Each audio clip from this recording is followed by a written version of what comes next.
Volvo's new car in the upper middle class is the S90. We now have a closer look if this car is as good as its competitors. Let's start with the exterior design.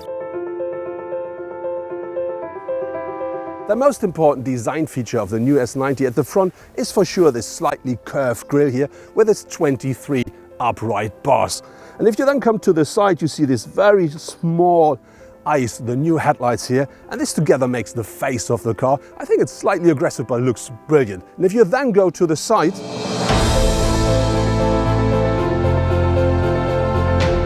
here we find these big wheels. They go up to 20 inch and they give the car a solid stand on the road. The rest of the side, I think it's simple and clear. We have this one line that starts at the front, goes over the complete side of the car and into the rear, and that supports this high shoulder a lot. For me, very important is the roof line. It drops here a lot, and this here looks very much like the actual Audi A7 to me. The first thing that attracts your eyes when you come to the rear of the car are these backlights here. They go very far into the middle of the car, and in between you find the Volvo signature. Also very important for the car here are these big exhausts. They make the car look more dynamic, more sporty. When you stand here, you can see how wide, how big the car is. There must be loads of space at the interior, and this is the place where we're gonna be next. In the interior of the new S90, you find a very nice mix of materials and good craftsmanship. Everything is the way it should be. And what I really like is this center display here. It's a touch screen, and from here I can configure and control nearly the whole car. On top of this, I have this 12.3 inch full digital cockpit that supports me while I'm using the sat-nav, for instance. What's very nice as well is the seating is great. The seats are comfortable, very supportive. I really like that car. It's very spacious, very comfortable. But now let's see what's with the next row. Taking place here at the second row, it's still spacious and very comfortable. But to be honest, I'm nearly 2 meters high. I think I'm at the edge of what is possible if I sit behind myself. There's not so much leg space left, not so much head space anymore, but I'm very tall. I'm not the standard. To be honest, the seats are comfortable, very supportive. I really like that space here, but now let's see how the boot is. The maximum boot space of the S90 is 500 liters.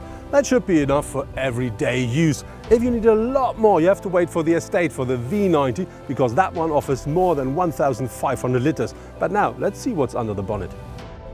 Volvo offers 5 different engines for their new S90. There are 2 diesel and 2 petrol, and their power range goes from 190 up to 320 brake horsepower. The 2 more powerful versions of these engines have all-wheel drive on board as well. And if you miss real power or 6 cylinders, there is another plug-in hybrid version that offers 407 brake horsepower. For all engines, the 8-speed automatic comes as a standard. But now let's see how our test car drives.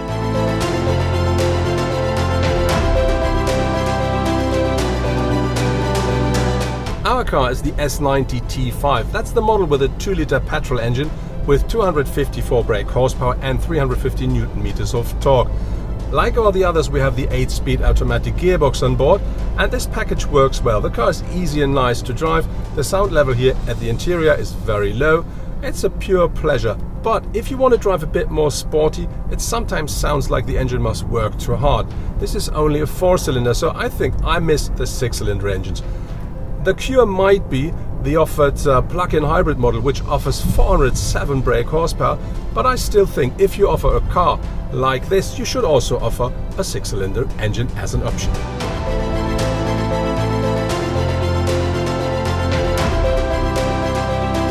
The S90 is available in 4 different trim levels. They called Kinetic, Momentum, Inscription, and if you want it a bit more sporty, R-Design. Our car here is out of Inscription, and that means we have the highest level, and so we have nearly everything on board you can ask for.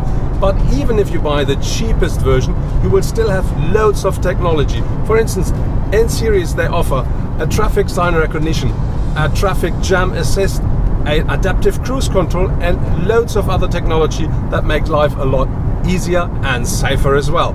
So I think this could be a big advantage if you're looking to the competitors. With the new S90, Volvo offers for the very first time a car that could be a real opponent for cars like the Mercedes E-Class and the BMW 5 Series. It offers plenty of space, modern technology throughout the car, and on top a good range of engines. And if you see the exterior design, it's a real beauty and I quite like it. If this is the recipe for success, we find out quite soon.